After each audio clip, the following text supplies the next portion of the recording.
Interfere అవద్దు, మధ్యలో interfere అవద్దు please. Mohan Reddy గారు మధ్యలో ఇంటర్ఫేర్ అవద్దు. ఒక్క నిమిషం ఆయన మాట్లాడేవాడు. మీరు మాట్లాడినని చెప్పి నేను ఒక్క మాట మాట్లాడలేదు. కంటిన్యూ రామ్ కుమార్ గారు. నెక్స్ట్ టైర్ నాయకులు వస్తారు, పవన్ కళ్యాణ్ గారిని టార్గెట్ చేస్తారు, లేదా చంద్రబాబు నాయుడు గారిని టార్గెట్ చేస్తారు, లేదా మా అధ్యక్షురాలు ఇప్పుడు వీసారెడ్డి గారు వస్తారు, దొంగ లెక్కలు రాసే మాస్టారు. మా అధ్యక్షురాలని ఎప్పుడు పర్సనల్ గా టార్గెట్ చేస్తూ ఉంటారు.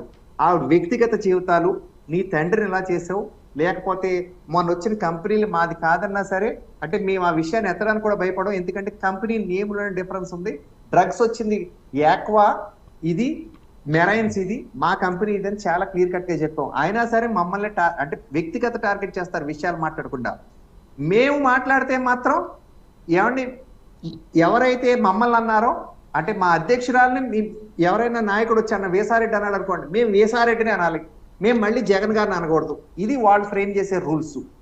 వాళ్ళు మాత్రం వచ్చి మా అధ్యక్షుల్ని కానీ పవన్ కళ్యాణ్ గారిని కానీ చంద్రబాబు నాయుడు గారిని అంటారు. ఇది ఎక్కడ సాగుద్ది? వారు వచ్చి మా టాప్ లెవెల్ లీడర్షిప్ అంటే మేము కూడా వాళ్ళ టాప్ లెవెల్ లీడర్షిప్ ని అంటాం ఖచ్చితంగాను. మేమెందుకు అన్నవాడిని అంటే ఇది ఎక్కడ రూల్స్? రాజకీయాల్లో రూల్సే ఉండవు.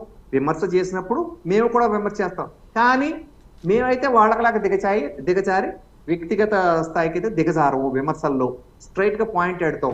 ఇప్పుడు చాలా చెప్పిన మీరు అన్నదానికి ఆయన దగ్గర ఆన్సర్ లేదు. ఎందుకంటే అక్కడ ఆల్మోస్ట్ క్యాండిడేట్ ని కూడా మార్చేసి అవినాష్ రెడ్డిని తీసి అభిషేక్ రెడ్డిని పెట్టాలని చూస్తున్నారు. అవినాష్ అక్కడేం పని అయ్యే వ్యవహారం కాదు, అది తేలిపోయింది. వీళ్ళ వ్యవహారాలకి ఇప్పుడు ఈ రకరకాల ఎపిసోడ్లు ఉన్నాయి చూసారా? ఈ ఎపిసోడ్ లో ఎవరు బెలవుతారో తెలుసండి? వాళ్ళ కూడా ఉండే అధికారులు. గతంలో శ్రీలక్ష్మి గారు బలయ్యారు, జైలుకి వెళ్ళారు, ఇప్పుడు వచ్చారు, మళ్ళీ ఒకసారి వెళ్ళిపోయారు కాబట్టి మళ్ళీ అటువంటి రక్షణ ఇచ్చే నాయకుడు వస్తే తప్పితే ఆవిడ గతి లేదు కాబట్టి మళ్ళీ అటువంటి ఏమైనా పెడతారేమో. అంటే ఒకసారి డ్రగ్ ఎడిక్ట్ అయిపోయాక చూడండి, డ్రగ్ కోసం మళ్ళీ వస్తూ ఉంటారు. అలాగుంటది వీళ్ళతో పని కుమ్మక్కైన అధికారులు ఎవరిని ఉంటే. ఇటువంటి అధికారులు కొంతమందిని ఐడెంటిఫై చేసి మా రాష్ట్ర అధ్యక్షురాలు లెటర్ రాశారు వీళ్ళని తొలగించాలని. ముందుగా అంతకుముందు కూడా దొంగ ఓట్ల వ్యవహారంలో ఒక లెటర్ మా నేషనల్ సెక్రటరీ సత్యకుమార్ గారు లెటర్ రాస్తే 4 సిఐల్ని 4 ఐపీఎస్ అధికారుల్ని ఒక ఐపీఎస్ అధికారిని సస్పెండ్ చేస్తే ఆయన ఇప్పుడు కన్ఫెస్ చేసేసాడు, నేను చేసింది కాదు, నా కింద వాళ్ళకి ఐడి ఇచ్చాను, నన్ను కాకుండా నా కింద వాళ్ళని ఎవరికి ఐడి ఇచ్చారు, నా కింద ఉన్న అధికారికి నాకు పవర్ ఇవ్వకుండా అంటే ఆయన్ని తీసుకొని మీ తప్పు లేదని చెప్పి ఆయన పక్కన పెట్టి ఇప్పుడు ఆయన హౌసింగ్ బోర్డ్ చైర్మన్ గా ఉన్నారనుకోండి. వేళ పాపం దౌర్భాగ్యం ఏంటంటే కేసు తేలాక ఆయన తప్పు చేయలేదని తెలిసాక వేళ నెల రోజుల పాటు వ్యక్తిగత సెలవు పెట్టి వెళ్ళాడు. ఇది అలాగే మొన్న అంతకుముందు ఇంకొక 4 ఐపీఎస్ అధికారులు తీశారు.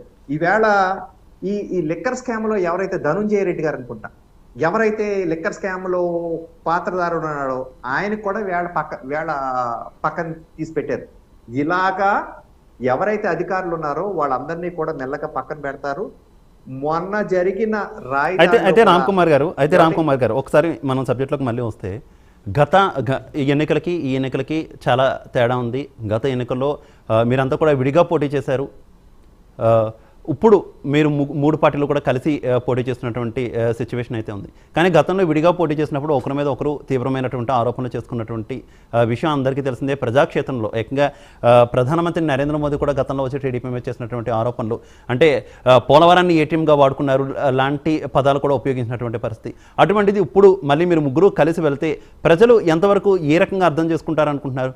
ప్రజలు తీసుకోగలరనుకుంటున్నారా మీరు? అప్పుడు ప్రచారానికి ఇప్పుడు ప్రచారానికి తేడా ఏంటి? ఏమంటే ఇప్పుడు అక్కడ ఏదో కొత్త తప్పు జరిగిందని చెప్పి ఇక్కడ పెడితే ఈయన మొత్తానికి కూర్చేసాడు. బటన్ నొక్కేనని చెప్పి పైన ఇచ్చిందంతా కూడా ఈయన బొక్కేశాడు. ఇది వాస్తవం. గతంలో ఆయన మీద చేసిన మాటలు కూడా విమర్శలు కూడా వాస్తవమే. కానీ అంతకన్నా పెద్ద పిక్చర్ రాష్ట్రం అధపాతాళానికి వెళ్ళిపోతుంది. ఈ రాష్ట్రాన్ని సేవ్ చేయాలంటే మాత్రం ముందు వ్యతిరేక ఓటు చీలిపోకూడదని పవన్ కళ్యాణ్ గారు పట్టుపట్టి విపక్షాలన్నీ కూడా కలిపి ఈ రాక్షసుడు గద్దె దించితే కానీ ముందు రాష్ట్రం గాడిలో పడదని ఒక స్టాండ్ తీసుకుని దానికి అనుగుణంగా అన్ని కూడా సెట్ చేశారండి.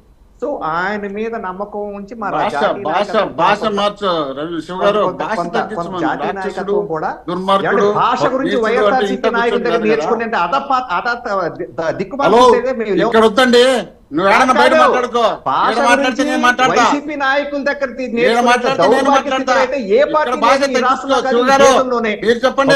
ఒక నిమిషం మోహన్ రెడ్డి గారు మీ గురించి మీరు చెప్పండి ఇక్కడ. చెప్తా మోహన్ రెడ్డి గారు చెప్తా మోహన్ రెడ్డి గారు మీరు జోక్యం మనం చేసుకోండి. మధ్యలో మీరు ఇంటర్ఫేర్ అవ్వద్దు దయచేసి. ఇలా ఇంటర్ఫేర్ అవడం వల్ల ఆడియన్కి ఏం అర్థం కాదు. ఆడియన్కి ఏం అర్థం కాదు. ఒక్క నిమిషం ఆగండి. మీరు మోహన్ రెడ్డి గారు ఎందుకంత అసహనం ఫీల్ అవుతున్నారు? మీరు ఎందుకంత అసహనం ఫీల్ అవుతున్నారు? అవునండి, మీరు ఇంటర్ఫేర్ ఆగండి, నేను ఇంటర్ఫేర్ అవుతా. అక్కడ అంత అన్పార్లమెంటరీ వాడు నాకు ఇదేమీ అనిపించలేదు. మీరు ఎందుకంత అసహనం ఫీల్ అవుతున్నారు? ఏం మాట్లాడు? వెయిట్ చేయండి ఒక్క నిమిషం. రాక్షసుడు అంటే ఏం తమాషగా ఉందా?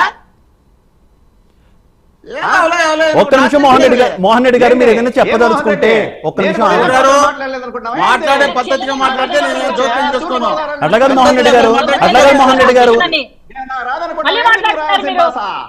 నేను మాట్లాడలేదు అనుకుంటా. మీరు గంట సేపు ఇవ్వండి, నేను వద్దను. పద్ధతిగా మాట్లాడతా. మాట్లాడండి సార్, మాకు కూడా అన్ని రకాల భాషలు వచ్చు, చక్కగానే మాట్లాడతాము. నేను ఎక్కడా కూడా తప్పు మాట్లాడలేదు. ఓ ముఖ్యమంత్రి పట్టుకొని తప్పు మాట్లాడలేదు. గతంలో ఒక ముఖ్యమంత్రిని పట్టుకుని నడి రోడ్డు మీద ఉరి తీయాలన్న పదం మాడలేదా? అలాగే మోహన్ రెడ్డి గారు, అది కాదు మోహన్ రెడ్డి గారు, మోహన్ రెడ్డి గారు ఒక్క నిమిషం, ఒక్క నిమిషం రామ్ కుమార్ గారు, ఒక్క నిమిషం రామ్ కుమార్ గారు, ఒక్క నిమిషం రామ్ కుమార్ గారు, రామ్ కుమార్ గారు ఒక్క నిమిషం, రామ్ కుమార్ గారు ఒక్క నిమిషం. అలాగే మోహన్ రెడ్డి గారు, గతంలో మీ పార్టీ అధినేత అప్పుడున్నటువంటి ముఖ్యమంత్రిని నడి రోడ్డు మీద ఒక్క నిమిషం నడి రోడ్డు మీద రాళ్లతో కొట్టి చంపాలి, ఉరి తీయాలి అన్నప్పుడు మీరు వెళ్ళి చెప్పారా మీ పార్టీ అధినేతకి ఇలా మాట్లాడకూడదని చెప్పారా? మీ పార్టీ అధినేతకి ఇలా చెప్పారా? అప్పుడున్నటువంటి ముఖ్యమంత్రిని, ఆయన ముఖ్యమంత్రే కదా, అప్పుడున్నది ముఖ్యమంత్రి పదవులోనే కదా. శివ గారు, ఇక్కడ మనం డైరెక్ట్ మాట్లాడుతున్నాం. అక్కడ మాట్లాడిందంతా మనం బాధ్యత తీసుకోలేము. అది తీసుకుంటామంటే చెప్పండి, నేను కూడా తీసుకుంటా. ఇక్కడ మాట్లాడి పద్ధతిగా మీకు తెల్లా అది శివగారు నేను అంటే వాళ్ళకి ఎలా ఉంటాయంటే మిమ్మల్ని ఏది ప్రశ్నించకూడదు మోహన్ రెడ్డి గారు, మిమ్మల్ని ఏది ప్రశ్నించకూడదు. మీ డైరెక్షన్ లో మేము వెళ్ళాలి అంతే కదా. మిమ్మల్ని ఏది మేము ప్రశ్నించకూడదు, మీ డైరెక్షన్ లో మేము వెళ్ళాలి అంతే కదా.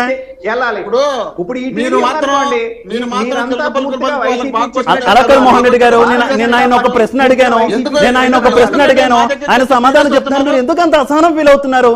కొంచెం ఓపిక గా ఉండండి. మీ వాయిస్ పబ్లిక్ వినిపించండి, మీ వాయిస్ క్లియర్ గా పబ్లిక్ వినిపించండి. మీ డైరెక్షన్ చెప్పండి, మీ పార్టీ విధానం చెప్పండి. ఎందుకంత అసహనం?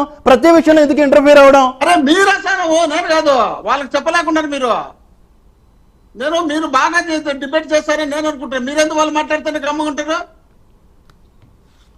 సీఎం పట్టుకొని రాక్షసుడు, దుర్మార్గుడు, నరకాసుడు ఏదైతే రాజకీయ నేతలకు పాటలు మేము చెప్పగలమండి మోహన్ రెడ్డి గారు?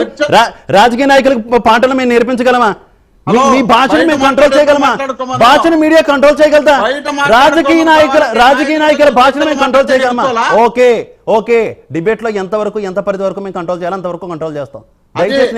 డిబేట్ ని హోస్ట్ చేస్తుంది నేను. మీరు ఒక్క నిమిషం ఆగండి దయచేసి. దయచేసి కాసేపు ఆగండి, ఓపిక్గా ఉండండి ప్లీజ్. నేను ఓపిక తప్పనండి. మీరు మాట్లాడించే పద్ధతి మాట్లాడితే జోక్యం చేసుకోనంటే మళ్ళీ నన్ను మీరే. ఒక్క నిమిషం ఓపికగా ఉండండి మోహన్ రెడ్డి గారు. ఇది మన 1-to-1 వాదన కాదండి, 1-to-1 వాదన కాదు. నేను ఓపికగానే ఉంటాను. సమర్థవంతంగా మీ పార్టీ విధానం చెప్పండి మోహన్ రెడ్డి గారు ప్లీజ్. సిస్టమ్ తప్పితే ప్లీజ్ మోహన్ రెడ్డి గారు కంటిన్యూ. ఏమండి శివ గారు, నాకు ఈ తెలుగు భాష నాకు కొత్తగా నేర్చుకోవడం అంటే నాకు అర్థం అవ్వట్లేదు. రాముడి పాలన, రాక్షసు పాలన, ఇవన్నీ పర్యాయ పదాలు. ఆయనకి రాకపోతే అది నా ప్రాబ్లం కాదండి. నేను కనుక తప్పు మాట్లాడితే మీరు తప్పు మాట్లాడితే నేను అక్కడితో ఆగిపోతాను, నా వర్డ్స్ వెనక్కి విత్డ్రా చేసుకుంటాను శివ గారు. నేను ఓపెన్ గా చెప్తున్నాను.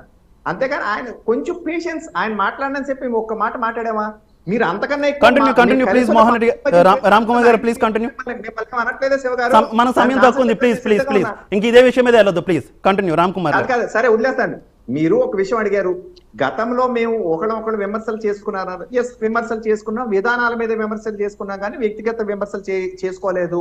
మేము అంతకన్నా ఎక్కువైన వేళ ప్రజలకు అవసరం, రాష్ట్ర పరిస్థితుల దృష్ట్యా మేము ముగ్గురు కలిసాము. రాష్ట్రాన్ని బాగు చేయాలనే సంకల్పంతో పైన మోడీ గారు, కింద చంద్రబాబు నాయుడు గారు, మధ్యలో ఏం కావాలో అడిగి ఇక్కడ ఇచ్చే పవన్ కళ్యాణ్ గారు ఉన్నారు. ఈ ముగ్గురు ట్రిపుల్ యాక్షన్ లో డబుల్ ఇంజిన్ సర్కార్ నడవాలి, ఇదే రాష్ట్రానికి అవసరం ఒక తలంపుతో ముందుకెళ్ళాం.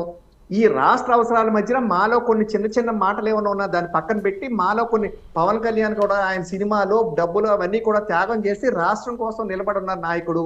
అటువంటి వారి కోసం ఆ సమర్థవంతమైన పాలన అందించగల చంద్రబాబు నాయుడు గారు ముందు ఉన్నారు. ఈ కాంబినేషన్ కావాలని కొన్ని త్యాగాలు చేసుకుంటూ ముందుకెళ్తున్నాం. ముందు చిన్న చిన్న మాటలని పక్కన Okay. పెట్టాం శివ గారు.